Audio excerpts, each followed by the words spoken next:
Porcupine's Pajama Party. Written by Terry Webb Harshman. Illustrated by Doug Cushman. Chapter 1. The Invitations. Porcupine was eating lunch.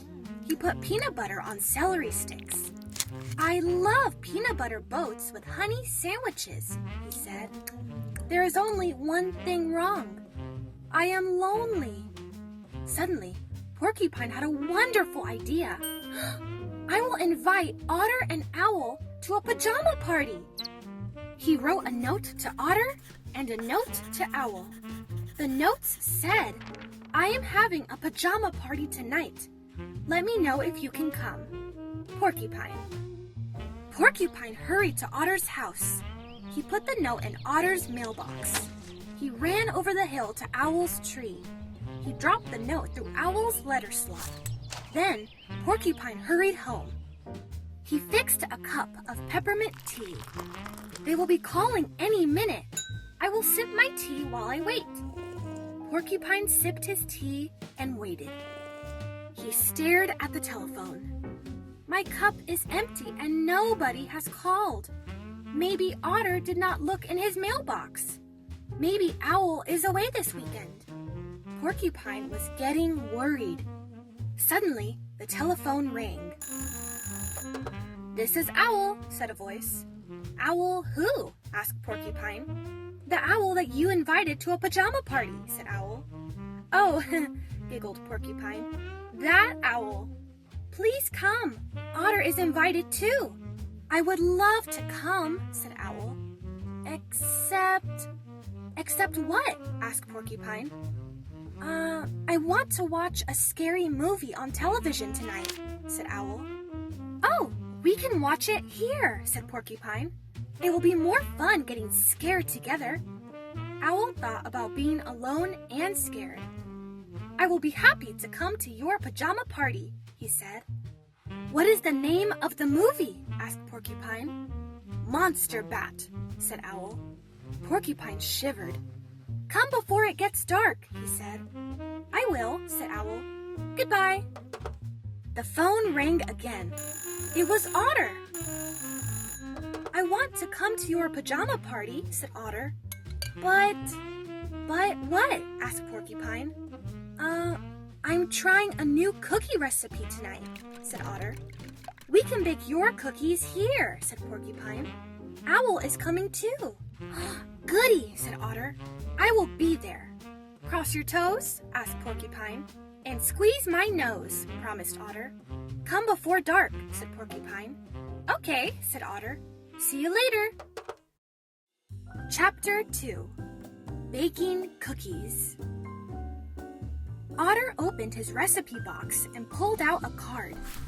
"This recipe has been handed down from Otter to Otter," he said, "so it must be yummy."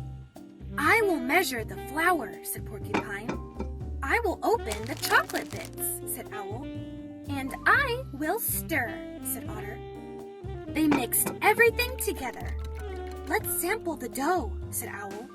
Everyone took a big bite. "We forgot the vanilla," said Otter. He stirred some in. They gobbled more of the dough. Much tastier," said Porcupine. "Quite good," said Owl. Otter pulled a small bottle out of his pocket. "What is that?" asked Porcupine. "The Otter family secret," Otter said proudly. "I bet it is powdered fish tails," said Owl. Otter added a pinch of the powder. He stirred and tasted. Perfect! Owl tried some. "Delicious," he said. Porcupine sniffed the bowl. He thought about powdered fish tails. "Afraid?" teased Owl. Porcupine took a bite. "Stupendous!" he shouted. They tasted and sampled. They nibbled and gobbled.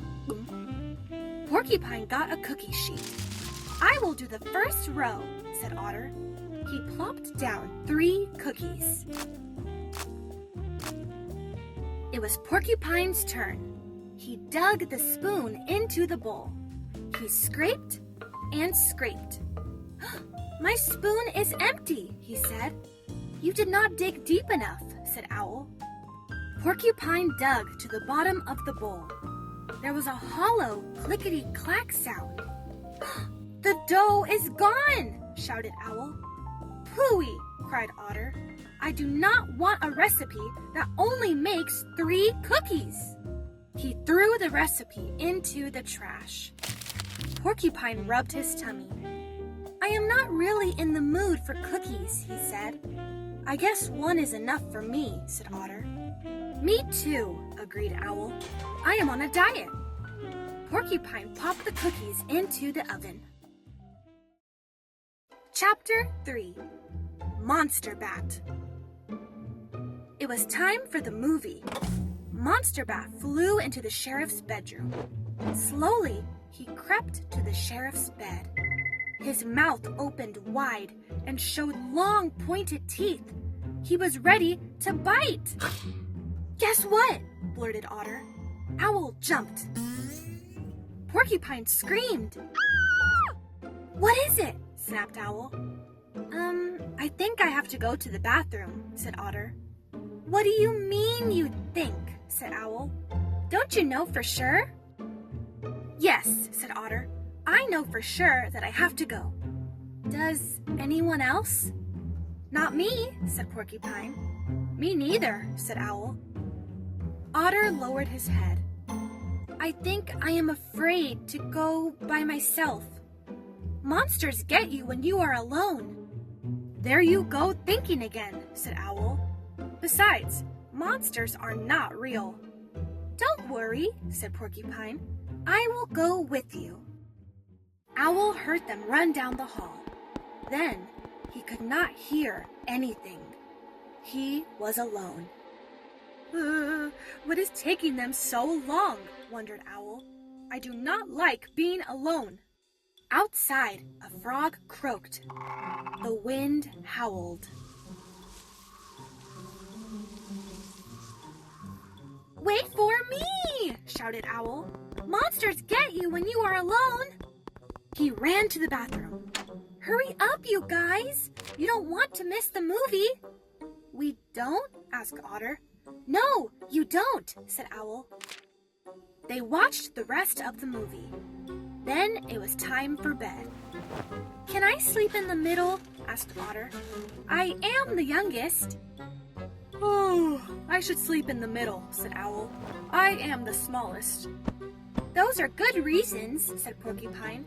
"But I will sleep in the middle." "You are not the youngest," said Otter. "Or the smallest," said Owl. "No," said Porcupine, "but I have 3 good reasons.